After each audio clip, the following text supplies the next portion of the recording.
New information has surfaced regarding the discovery of that illegal aircraft found on September 13, 2016 near the village of YPUKARI, suggesting that the aircraft had been co-piloted by a woman. Retired Brigadier Edward Collins, in handing over the final report to Minister of State Joseph Harmon, confirmed the involvement of a female, but did not go into details. And one thing that came out of the inquiry that we did not recognize earlier was the involvement of a woman.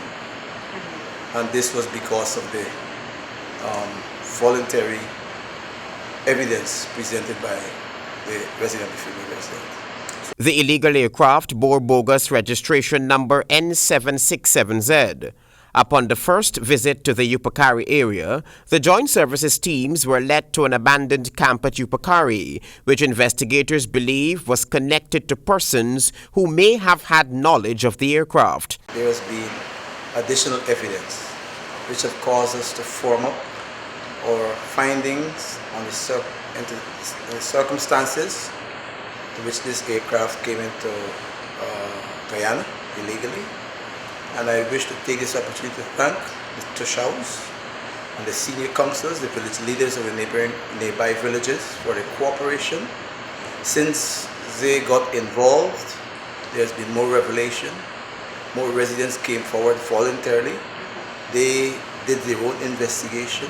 Earlier in October, Minister of State Joseph Harmon told a news conference that he would await the recommendations of the final report to determine what the authorities would do with the aircraft.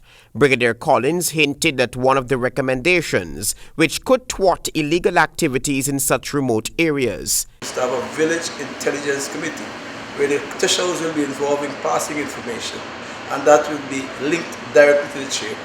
So when the chairman goes to attend this regional intelligence committee, is a better informed person. At the same time, it helps to establish a link, a formal link, to have governmental views transmitted to them through the chairman or through the area.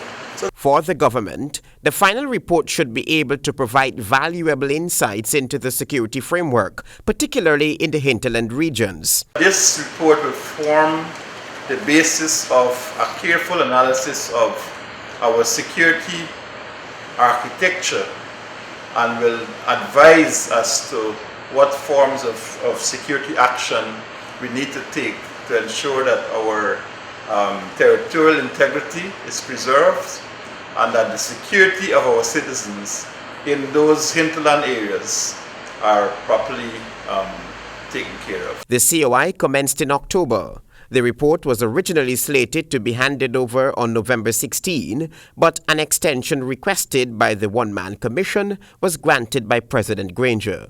Travis Chase, HGP Nightly News.